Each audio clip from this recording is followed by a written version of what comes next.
Hello everyone.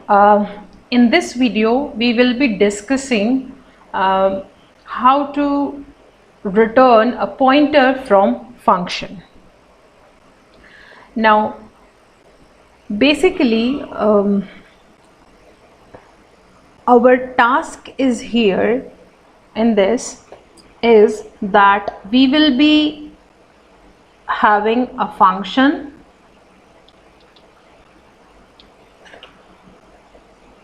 which will return something, and the return type would be a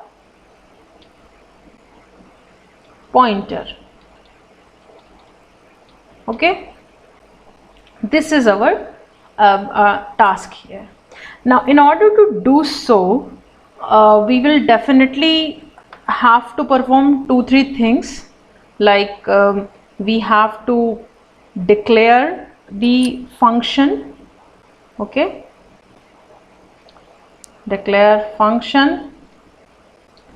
Then in the main program we have to call the function, and either here at the time of declaration or even after our main call we have to let's say define our function. When I say define, that means the body of the function, that what this function is going to do and what this function is going to return.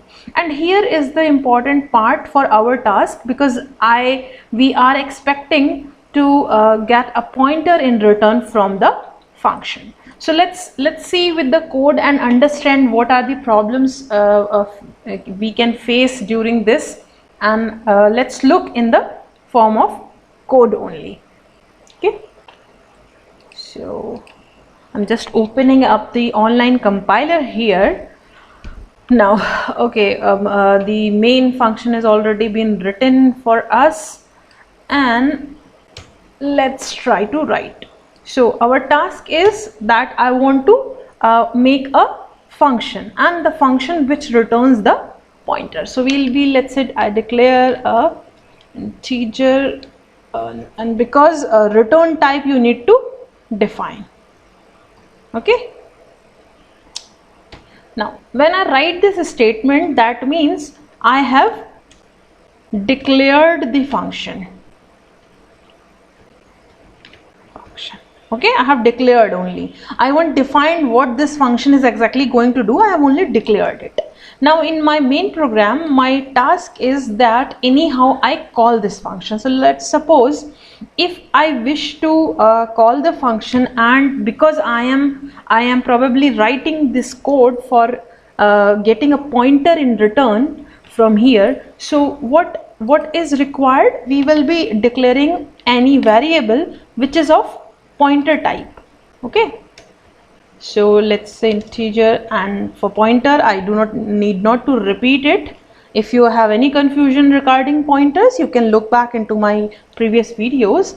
And now the purpose is that you call the function. So function is this, so I am calling my function here, and now let's print what we get in return from the function. So that will be of address type. Okay, because we are getting in pointer itself, so that will be a, okay, this is my main function. Now I have here in this line, I'm putting a comment, I have called the function. Okay, I should write better, function call. Okay, now what I require, now I require to define the function. Okay, so now I'm going to define the body of the function, that what this function is exactly going to do. Okay, now in this let's say if I write because I want to have something in return, and let's say I have a value r is equal to 5, and I want from my function that it should return the address of r. Okay, why I am writing it? I am writing this because I am expecting that after execution of this function will return me the address of the variable, and this address will be passed here in the pointer, which is a pointer variable, which is a integer pointer variable, and then I will be able to print the value of a, right? So technically what I am expecting is, where this r is keeping the data 5, I should get as a resultant from this program the address of that particular location. Now the program which I have written over here, there is a flaw in this program, but I have written purposely so that it will be clear for you that, remember, the variable r which I have declared inside the boundary of function, this is a local variable. Now local variable, the scope is inside the body of the function itself. And if you remember the memory allocation video, where we have talked about that automatic variables are kept in the section of stack of the program's memory, and these are taken care by the compiler. That means memory allocation and deallocation is taken care by the compiler itself. So I will be executing this code in front of you, and the expected outcome is, though logically the program looks correct, syntax also looks correct, but still this program will not give me the required result because of the scope of variable. So what I am expecting here, once I will execute it, I should receive an error that this r, with whose address I am looking and passing as a pointer, is no more existing, because after finishing the function, the memory location is freed by the compiler itself, because this r was the local variable within a function. So let's execute it, and I have already declared what I'm expecting, though my purpose was something else. Okay, so what we have the warning and the return address of local variable. So always remember that you cannot get the return of the address of a variable which is local. Why? Because, and you are getting here resultant 0, because no value for address is being passed, and this a we are actually putting in a function. The idea here is, as I have discussed in the previous videos as well, that either you define the things categorically to be in the heap section of the program memory. That can be done by explicit allocation of memory, which we have already done in using malloc and calloc function. The other way around is, again we have 2 points doing in that. First one is that we can put we can make this function static, so that the location will remain same for this variable, because automatic variables are allocated and deallocated. If I simply write static in front of this, now probably what I'm expecting, that once I will execute the same function again, I would receive the address location of the r variable where the value is stored. Okay, so let's execute it again, and please mind it if it is visible or not. Please mind it. This is the address location of variable r where this data 5 is stored, and we have returned the address through this pointer function in the main program when we have called the function fun, and we have printed the value of a. So we are actually getting the address here. Okay, this is one way to do it, using or making this particular variable as a static variable. Okay, the other way to do the same thing is that if I declare or I make it as a global variable. Okay, so for making a global variable, what I have to do is simply copy this and just write it.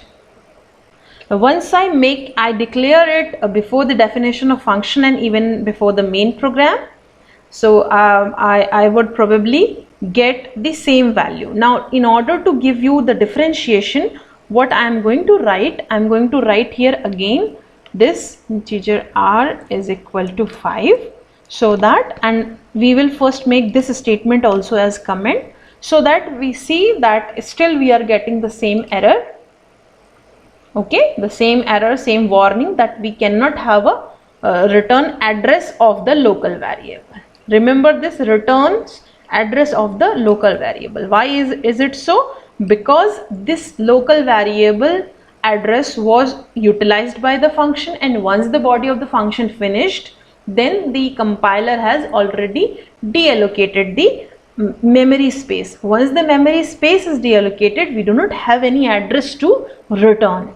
Now what I will do, I will simply put a comment over here, and because if I write it here, the scope of the variable changes. Now it is the global variable which can be accessed by the function, by any function within the program.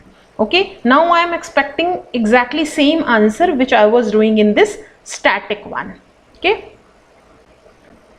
see, we again got the memory location. Okay, so this is the way to perform the returning pointer from a function. So let's have some more categorical discussion using let us take screenshot and let's put it on our working window where we are writing, and let's say this. So fine, this was the function. So what we have learned in this class is, this is the function declaration which we have done. Earlier we were using this statement and we were getting the error that we cannot have in return the address of local variable. The reason behind was that once this particular function is executed, the memory location which is allocated for this storing this variable value is deallocated, because it is being taken care by the compiler itself, because it is, we have already studied this, because it was the automatic variable. Okay, you can definitely watch the variable video again to see the different variable types available in C. And once we write the static over here, then definitely we can achieve the resultant. We can use the variable written inside the function after the execution of the function itself, or the other way around is make this as a global variable, so that the existence of the variable will be until the program is in, the whole program is in execution. Okay, that's all for now. Thank you for watching.